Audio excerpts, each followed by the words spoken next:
નમસ્કાર વિદ્યાર્થી મિત્રો, ઘરશાળા બુનિયાદી શિક્ષણ વિભાગ સંચાલિત યુટ્યુબ ચેનલમાં હું ધારા જોશી આપ સૌનું ફરી સ્વાગત કરું છું. વિદ્યાર્થી મિત્રો, ગણિતમાં આપણે આજે નવું ચેપ્ટર શરૂ કરવાનું છે. ચેપ્ટર 3 કેટલા ચોરસ. હવે આ ચેપ્ટરમાં ક્ષેત્રફળ અને પરિમિતિ વિશે ખ્યાલ મેળવવાનો છે. તો ચાલો આપણે ચેપ્ટર 3નો અભ્યાસ શરૂ કરીએ. સૌપ્રથમ સમજીએ પરિમિતિ એટલે શું. અહીં સ્ક્રીન પર તમને પરિમિતિની વ્યાખ્યા આપવામાં આવી છે. હવે પહેલાં આપણે સમજીએ. કોઈપણ બંધ આકૃતિની બધી જ બાજુઓના માપનો સરવાળો એટલે પરિમિતિ. આગળ આપણે બંધ આકૃતિ અને ખુલ્લી આકૃતિ વિશે ખ્યાલ મેળવ્યો છે. હવે કોઈપણ બંધ આકૃતિ હોય એની જેટલી બાજુ હોય એ બધી જ બાજુઓના માપનો સરવાળો કરીએ અને જે જવાબ મળે એને પરિમિતિ કહેવાય છે. હવે પરિમિતિના એકમ, તો કે પરિમિતિના એકમ સેન્ટીમીટર, મીટર અને કિલોમીટર વગેરે જેવા હોય છે. એટલે કે પરિમિતિ આપણે કોઈપણ આકૃતિની પરિમિતિ ગોતીએ એ જે છે એ સેન્ટીમીટરમાં પણ હોઈ શકે, મીટરમાં પણ હોઈ શકે, કિલોમીટરમાં પણ હોઈ શકે અને બીજા એકમો પણ હોઈ શકે. હવે અહીં તમને એક લંબચોરસ છે એ આકૃતિ ઉદાહરણ તરીકે આપી છે. આ લંબચોરસ છે, બંધ આકૃતિ છે. તમે જોઈને જ તરત કહી શકો કે આકૃતિ બંધ આકૃતિ છે, ક્યાંયથી ખુલ્લી દેખાતી નથી. તો આ બંધ આકૃતિ છે. હવે એની બધી બાજુના માપ આપેલા છે. તમે જોઈ શકો છો 6 સેમી, 3 સેમી, 6 સેમી અને 3 સેમી એમ 4 બાજુના માપ આપેલા છે. લંબચોરસને 4 બાજુ હોય છે. હવે આ ચારેય બાજુના માપ છે એનો સરવાળો કરીએ, જે જવાબ મળશે એ જવાબ છે આ લંબચોરસની પરિમિતિ થશે. ચાલો આપણે સરવાળો કરીને જોઈએ. 6 + 3 + 6 + 3 એટલે કે ચારેય બાજુનો સરવાળો કરતાં જવાબ મળશે 18 સેમી. એટલે કહી શકાય કે આ લંબચોરસ આકૃતિ જે આપી છે એની પરિમિતિ થશે 18 સેન્ટીમીટર. લંબચોરસ અને ચોરસની પરિમિતિનો ખ્યાલ મેળવીએ. હવે અહીં તમે ચોરસ આકૃતિ જોઈ શકો છો. ચોરસની ચારેય બાજુઓ સરખી હોય છે. હવે અહીં ચોરસની એક બાજુનું માપ છે 4 સેમી, એટલે ચારેય બાજુનું માપ થશે. પરિમિતિની વ્યાખ્યા મુજબ ચારેય બાજુના માપનો સરવાળો કરીએ એટલે આપણને જવાબ મળે. એટલે અહીં તમે જોઈ શકો છો કે ચોરસની પરિમિતિ બરાબર લંબાઈ વત્તા લંબાઈ વત્તા લંબાઈ વત્તા લંબાઈ. હવે કેટલી વાર છે તો કે 4 વાર લંબાઈ છે, એટલે એને બરાબર લખ્યું 4 ગુણ્યા લંબાઈ. હવે એને બરાબર 4 ગુણ્યા 4. 4 એને ગુણ્યા લંબાઈની જગ્યાએ લખશું. ઉપરની બાજુઓમાં જે 4 માપ આપ્યું છે 4 સેમી એક બાજુનું માપ એ લખશું. એટલે કે 4 ગુણ્યા 4 બરાબર 16 સેન્ટીમીટર. એટલે કે ચોરસની પરિમિતિ થશે 16 સેન્ટીમીટર. હવે આપણે જોઈએ લંબચોરસની પરિમિતિ. તો કે લંબચોરસની પરિમિતિ છે એમાં આપણને સૌપ્રથમ તો ખ્યાલ છે કે લંબચોરસ છે એની સામસામેની બાજુ સરખી હોય. તો જો અહીં લંબાઈ છે એ બંને સરખી છે અને પહોળાઈ છે એ પણ બંને સરખી છે. એટલે કે બે બાજુ 6 અને બે બાજુ 3 જોવા મળે છે. હવે લંબચોરસની પરિમિતિ બરાબર ચારેય બાજુના માપનો સરવાળો, એટલે કે લંબાઈ વત્તા પહોળાઈ વત્તા લંબાઈ વત્તા પહોળાઈ. 2 વાર લંબાઈ અને 2 વાર પહોળાઈ લખશું. હવે એનો આપણે ટૂંકું સૂત્ર બનાવીએ. તો કેટલી વાર લંબાઈ છે 2 વાર અને પહોળાઈ પણ કેટલી વાર છે 2 વાર. એટલે આપણે લખશું 2 ગુણ્યા કૌંસમાં લંબાઈ વત્તા પહોળાઈ. બરોબર છે. તો આ સૂત્ર યાદ રાખવાનું, 2 ગુણ્યા લંબાઈ વત્તા પહોળાઈ. હવે અહીં 2 ગુણ્યા લંબાઈ લખશું 6 વત્તા પહોળાઈ લખશું 3. 6 + 3 થશે 9, એટલે કે 2 ગુણ્યા 9. 2 × 9 = 18. એટલે કે લંબચોરસની પરિમિતિ મળશે 18 સેમી.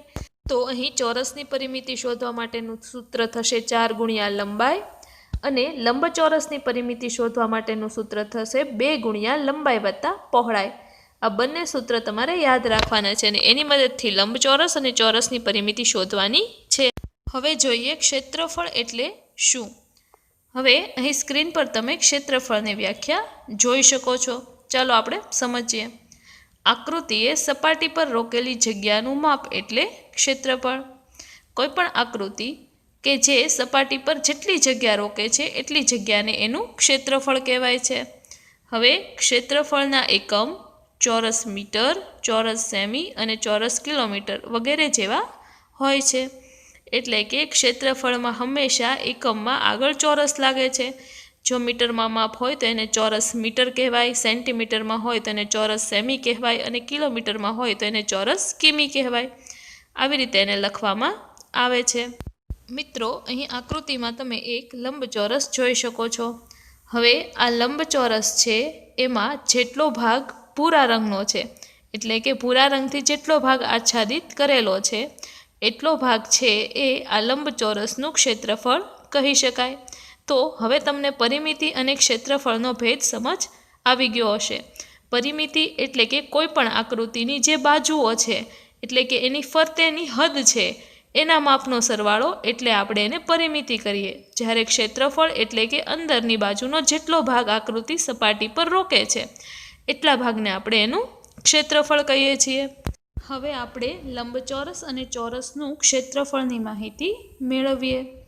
હવે અહીં તમને ક્ષેત્રફળ માટે બે સૂત્રો આપેલા છે. એક ચોરસનું ક્ષેત્રફળ શોધવાનું સૂત્ર અને એક લંબચોરસનું ક્ષેત્રફળ શોધવાનું સૂત્ર.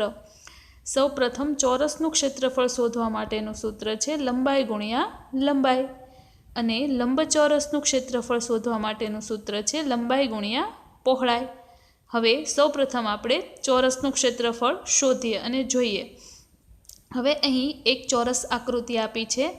આ આકૃતિને 4 બાજુઓ છે, એટલે કે ચોરસને 4 બાજુ છે અને ચારેયના માપ સરખા છે. તમે જુઓ, ચારેય બાજુના માપ 4-4 સેમી દર્શાવેલા છે.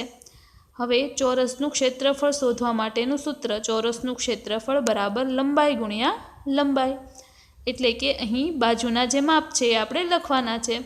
તો કે લંબાઈ ગુણ્યા લંબાઈ એટલે કે 4 ગુણ્યા 4 લખશું, એટલે ચોકે ચોકે 16 જવાબ મળશે 16 ચોરસ સેન્ટીમીટર. હંમેશા યાદ રાખવાનું કે જ્યારે પણ તમે ક્ષેત્રફળ શોધતા હો ત્યારે એકમમાં મીટર, કિલોમીટર, સેન્ટીમીટરની આગળ એટલે કે ચોરસ લગાવવાનું નથી ભૂલવાનું. એટલે અહીં જવાબ આવશે 16 ચોરસ સેન્ટીમીટર. ત્યારબાદ લંબચોરસ. તો લંબચોરસમાં લંબાઈ અને પહોળાઈ એના માપ સરખા હોય છે, એટલે કે સામસામેની બાજુઓના માપ સરખા હોય છે. તો અહીં તમે જોઈ શકો છો કે બે બાજુના માપ 6 છે અને બીજી બે બાજુના માપ છે 3. એટલે અહીં લંબચોરસનું ક્ષેત્રફળ બરાબર લંબાઈ ગુણ્યા પહોળાઈ. તો લંબાઈ આપી છે અહીં 6 અને પહોળાઈ આપી છે 3, એટલે આપણે સૂત્રમાં મૂકશું 6 ગુણ્યા 3, 6 તેરીને 18, એટલે કે 6 સેમી લંબાઈ 3 સેમી પહોળાઈ. એ બંનેનો ગુણાકાર કરતાં જવાબ મળશે 18, એટલે કે 18 ચોરસ સેન્ટીમીટર. લંબચોરસનું ક્ષેત્રફળ છે એ થશે 18 ચોરસ સેન્ટીમીટર. તો આ રીતે તમે ક્ષેત્રફળ શોધવા માટેના જે સૂત્રો આપ્યા છે, ચોરસનું ક્ષેત્રફળ અને લંબચોરસનું ક્ષેત્રફળ શોધવાના જે સૂત્રો આપ્યા છે એનો ઉપયોગ કરી અને ક્ષેત્રફળ સરળતાથી શોધી શકો છો. કેટલા લંબચોરસ? તમારા પાઠ્યપુસ્તકના પેજ નંબર 34 પર આ સવાલ આપેલો છે. અહીં તમે સ્ક્રીન પર જોઈ શકો છો, એક કાગળ છે, એ કાગળની અંદર બિંદુઓ દર્શાવ્યા છે અને લાલ રંગથી એક ચોરસ કરીને દર્શાવ્યું છે. આ ચોરસની બધી જ બાજુઓ 1-1 સેમીની છે. હવે અહીં આપણને કીધું છે કે આવા 12 ચોરસનો ઉપયોગ કરી અને જુદા જુદા લંબચોરસ બનાવવાના છે અને કેટલા લંબચોરસ બને છે એ કહેવાનું છે. હવે સૌપ્રથમ ઉપરની બાજુ 1 સેમી પહોળાઈ અને 12 સેમી લંબાઈ, એટલે કે 12 ચોરસનો ઉપયોગ કરી લાઇનમાં સીધા 12 ચોરસનો ઉપયોગ કરી અને એવા આપણે 2 લંબચોરસ બનાવશું, જો તમે અહીં આકૃતિમાં જોઈ શકો છો. હવે નીચેની બાજુ 4 લંબચોરસ આપણે એક સરખા બનાવશું, જેની લંબાઈ છે 4 સેમી અને પહોળાઈ 3 સેમી રહેશે. અને આમાં પણ આપણે 12 ચોરસનો જ ઉપયોગ કરશું. યાદ રાખવાનું છે કે દરેક લંબચોરસમાં માત્ર 12 ચોરસનો ઉપયોગ થવો જોઈએ. તો એવા આપણે 4 લંબચોરસ બનાવશું, જો તમે અહીં આકૃતિમાં જોઈ શકો છો. ત્યારબાદ આપણે એક લંબચોરસ છે એવો બનાવશું કે જેની લંબાઈ 6 સેમી અને પહોળાઈ 2 સેમી હોય. તો જો તમે અહીં આકૃતિમાં જોઈ શકો છો, તો એમાં પણ આપણે 12 ચોરસનો ઉપયોગ કર્યો છે. તો અહીં કેટલા લંબચોરસ બને છે? તો કે 1, 2, 3, 4, 5, 6 અને 7 જેટલામાં રાઈટ ટીક કરી છે, લાલ રંગથી સાચાની નિશાની કરી છે, એટલા લંબચોરસ અહીં બને છે. એટલે આપણે કહી શકીએ કે અહીં 7 લંબચોરસ છે એ બનાવી શકાય છે. હવે અહીં દરેક લંબચોરસમાં 12 ચોરસ વપરાણા છે, એટલે અહીં દરેક લંબચોરસનું ક્ષેત્રફળ 12 ચોરસ સેન્ટીમીટર થશે. પરંતુ અહીં દરેક લંબચોરસ છે એની પરિમિતિ અલગ અલગ થશે. હવે પરિમિતિ આપણે શોધીએ અને જોઈએ કે કેટલી થાય છે. તો સૌપ્રથમ 1 × 12 સેમી લંબચોરસની પરિમિતિ, તો કે જેની લંબાઈ 12 સેમી છે અને પહોળાઈ 1 સેમી છે એવા લંબચોરસની પરિમિતિ કેટલી થશે? તો એની માટે પહેલાં આપણે સૂત્ર મૂકશું. 2 ગુણ્યા લંબાઈ વત્તા પહોળાઈ, એટલે કે 2 ગુણ્યા કૌંસમાં લંબાઈ આવશે 12 વત્તા પહોળાઈ મૂકશું 1 સેમી, એટલે કે 12 ને 1 13, એટલે કે 2 ગુણ્યા 13, 13 દુ 26, એટલે કે 26 સેન્ટીમીટર. એટલે કે કહી શકાય કે 1 ગુણ્યા 12 સેમીના લંબચોરસની પરિમિતિ થશે 26 સેન્ટીમીટર, જે આપણને આકૃતિમાં ઉપરની સાઈડ આપણે લંબચોરસ દોર્યા હતા. કાગળમાં જે ઉપરની સાઈડ લંબચોરસ દોર્યા હતા એ. હવે પછી જોઈએ 2 ગુણ્યા 6 સેમીના માપના લંબચોરસની પરિમિતિ, એટલે કે જેની પહોળાઈ 2 સેમી અને લંબાઈ 6 સેમી છે એવા લંબચોરસની પરિમિતિ. તો ફરી પાછું લંબચોરસની પરિમિતિનું સૂત્ર 2 ગુણ્યા લંબાઈ વત્તા પહોળાઈ. હવે લંબાઈ થશે 6 વત્તા પહોળાઈ આવશે 2, 6 ને 2 8, 2 ગુણ્યા 8 એટલે કે 16 સેમી, એટલે કે 2 ગુણ્યા 6 સેમીના માપના લંબચોરસની પરિમિતિ થશે 16 સેન્ટીમીટર. હવે 3 ગુણ્યા 4 સેમીના માપના લંબચોરસની પરિમિતિ, તો કે જેની લંબાઈ 4 સેમી અને પહોળાઈ 3 સેમી છે એવા માપના લંબચોરસની પરિમિતિ, જે આપણે નીચેની સાઈડ લાઇનમાં 4 કાગળમાં જે લાઇનમાં 4 લંબચોરસ દોર્યા હતા એની પરિમિતિ. તો સૂત્ર મૂકીએ પહેલાં, તો કે 2 ગુણ્યા લંબાઈ વત્તા પહોળાઈ 2, લંબાઈ આવશે 4 વત્તા પહોળાઈ આવશે 3, 4 વત્તા 3 7, એટલે કે 2 ગુણ્યા 7 એટલે કે 14 સેન્ટીમીટર પરિમિતિ થશે. હવે મિત્રો, જે આપણે કાગળ ઉપર 7 લંબચોરસ દોર્યા એ દરેક લંબચોરસમાં આપણે 12 ચોરસનો ઉપયોગ કર્યો, એટલે આપણે જોયું કે દરેકનું ક્ષેત્રફળ સરખું આવ્યું 12 ચોરસ સેન્ટીમીટર. પરંતુ અહીં તમે પરિમિતિ જોઈ તો એ અલગ અલગ છે. જેમ કે 1 ગુણ્યા 12 સેમીના લંબચોરસની પરિમિતિ આવી 26 સેમી, 2 ગુણ્યા 6 સેમીના માપના લંબચોરસની પરિમિતિ આવી 16 સેમી અને 3 ગુણ્યા 4 સેમીના માપના લંબચોરસની પરિમિતિ આવી 14 સેમી. એટલે કે આપણે એમ કહી શકીએ કે જે લંબચોરસ 1 ગુણ્યા 12 સેમીનો છે એની પરિમિતિ સૌથી વધારે છે અને જે લંબચોરસ 3 ગુણ્યા 4 સેમીના માપનો છે એની પરિમિતિ સૌથી ઓછી છે. હવે આગળ જોઈએ. હવે અહીં એમ કહ્યું છે કે દરેક લંબચોરસ 12 સમાન ચોરસમાંથી બન્યા છે, તેથી દરેકનું ક્ષેત્રફળ સરખું છે, પરંતુ તેની હદની લંબાઈ અલગ અલગ છે.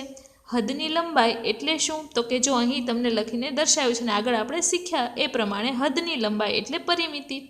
તો પહેલો સવાલ છે કે કયા લંબચોરસની પરિમિતિ સૌથી વધારે છે?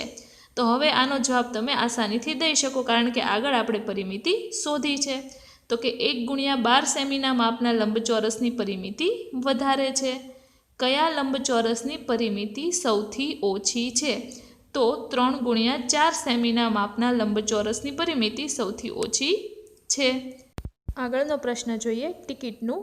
તમારા પાઠ્યપુસ્તકમાં પેજ નંબર 35 ઉપર આ પ્રશ્ન આપેલો છે. હવે અહીં કેટલીક ટિકિટો આપેલી છે. આ ટિકિટોની અંદર ચોરસ ખાનાઓ છે, જે 1 સેમી બાજુવાળા ચોરસ છે. હવે આપણે આ ટિકિટની અંદર કેટલા ચોરસ ખાના આવેલા છે, એટલે કે ટિકિટ વડે કેટલા ચોરસ ખાના ઢંકાય છે એ જોવાનું છે. જેટલા ખાના ટિકિટની અંદર હશે, એટલે કે ટિકિટ જેટલા ચોરસ ખાના ઢાંકે છે એટલું એનું ક્ષેત્રફળ થશે. તો અહીં સૌ પ્રથમ ટિકિટ એ. તો ટિકિટ એની અંદર 18 ચોરસ ખાનાઓ છે એ ઢંકાય છે, એટલે એનું ક્ષેત્રફળ થશે 18 ચોરસ સેન્ટીમીટર. તમારે પાઠ્યપુસ્તકમાં આ ખાનાઓ ગણવાના છે અને લખવાના છે. પછી ટિકિટ બી. તો કે ટિકિટ બીની અંદર 8 ખાના છે એ ઢંકાય છે, એટલે કે કહી શકાય કે 8 ચોરસ સેન્ટીમીટર એનું ક્ષેત્રફળ થશે. ત્યારબાદ ટિકિટ સી. ટિકિટ સીની વડે 6 ખાનાઓ છે ચોરસ ખાનાઓ ઢંકાય છે, એટલે એનું ક્ષેત્રફળ થશે 6 સેમી. ત્યારબાદ ટિકિટ ડી. તો ટિકિટ ડી વડે 12 ખાનાઓ ઢંકાય છે, એટલે કે કહી શકીએ કે 12 ચોરસ સેન્ટીમીટર એનું ક્ષેત્રફળ થશે. ટિકિટ ઈ વડે 4 ખાનાઓ ઢંકાય છે, એટલે કે એનું ક્ષેત્રફળ થશે 4 ચોરસ સેન્ટીમીટર. અને ટિકિટ એફ. તો કે ટિકિટ એફ છે એ 12 ચોરસ ખાના ઢાંકે છે, એટલે એનું ક્ષેત્રફળ થશે 12 ચોરસ સેન્ટીમીટર. તો તમે અહીં જોઈ શકો છો કે સૌથી વધારે ખાના ટિકિટ એ દ્વારા ઢંકાય છે, એટલે આપણે કહી શકીએ કે સૌથી વધારે ક્ષેત્રફળ ટિકિટ એનું છે. જ્યારે સૌથી ઓછા ખાના છે 4 ચોરસ ખાના છે ઈ વડે ઢંકાય છે, ઈ ટિકિટ વડે, એટલે કે આપણે કહી શકીએ કે ઈ ટિકિટ છે એનું ક્ષેત્રફળ સૌથી ઓછું છે.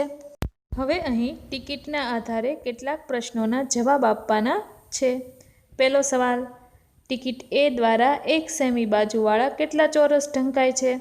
તો તો આપણે જોયું હતું કે ટિકિટ એ દ્વારા 1 સેમી બાજુવાળા 18 ચોરસ ઢંકાય છે અને ટિકિટ બી દ્વારા કેટલા ઢંકાય છે તો કે ટિકિટ બી દ્વારા 8 ચોરસ ઢંકાય છે। હવે બીજો સવાલ, કઈ ટિકિટનું ક્ષેત્રફળ સૌથી વધારે છે તો કે જેના દ્વારા ચોરસ વધુ ઢંકાય એનું ક્ષેત્રફળ સૌથી વધારે છે, એટલે કે ટિકિટ એનું ક્ષેત્રફળ સૌથી વધારે છે। આ ટિકિટ 1 સેમી બાજુવાળા કેટલા ચોરસ ઢાંકે છે તો કે 18 ચોરસ ઢાંકે છે। સૌથી મોટી ટિકિટનું ક્ષેત્રફળ કેટલું છે તો કે સૌથી મોટી ટિકિટનું ક્ષેત્રફળ 18 ચોરસ સેન્ટીમીટર છે। હવે ત્રીજો સવાલ સી, કઈ બે ટિકિટનું ક્ષેત્રફળ સરખું છે તો કે ટિકિટ ડી અને ક્ષેત્રફળ સરખું છે। દરેક ટિકિટનું ક્ષેત્રફળ કેટલું છે તો કે 12 ચોરસ સેન્ટીમીટર છે। હવે છેલ્લો સવાલ, સૌથી નાની ટિકિટનું ક્ષેત્રફળ ખાલી જગ્યા ચોરસ સેન્ટીમીટર છે તો કે 4 ચોરસ સેન્ટીમીટર છે અને સૌથી નાની ટિકિટ અને સૌથી મોટી ટિકિટના ક્ષેત્રફળનો તફાવત કેટલો થાય તો અહીં સૌથી મોટી ટિકિટ 18 ચોરસ સેન્ટીમીટરની અને સૌથી નાની ટિકિટ છે 4 ચોરસ સેન્ટીમીટરની। તો 18માંથી 4 બાદ કરશું તો 18માંથી 4 બાદ કરતાં જવાબ મળશે 14 ચોરસ સેન્ટીમીટર, એટલે કે બંને વચ્ચેનો તફાવત થશે 14 ચોરસ સેન્ટીમીટર। હવે અહીં એક પ્રવૃત્તિ આપવામાં આવી છે જે તમારે જાતે તમારી નોટબુકમાં કરવાની છે। જૂની ટપાલ ટિકિટનો સંગ્રહ કરો, તેને ચોરસ ખાના પર ગોઠવો અને તેનું ક્ષેત્રફળ અને પરિમિતિ મેળવો। હવે જેમ અહીં ટિકિટનું માપ ને તમને જે રીતે ટિકિટો દર્શાવી છે એ જ રીતે તમારે એક કાગળ લેવાનો છે, એની અંદર ચોરસ ખાના દોરવાના અને એની ઉપર ટિકિટ લગાડવાની છે અને પછી તેનું ક્ષેત્રફળ અને પરિમિતિ શોધવાના છે। આ પ્રવૃત્તિ તમારે જાતે કરવાની રહેશે। આજનો અભ્યાસ આપણે અહીં સુધી રાખીએ। હવે પછીના વિડીયોમાં આપણે અનુમાન કરો અને ક્ષેત્રફળ અને પરિમિતિને લગતા પ્રશ્નોના જવાબ જોઈશું। વિદ્યાર્થી મિત્રો, આશા રાખું કે જે કંઈ શીખવવામાં આવે છે એ તમે સારી રીતે ઘરે અભ્યાસ કરતા હશો અને જરૂરી નોંધ તમારી બુકમાં કરતા હશો।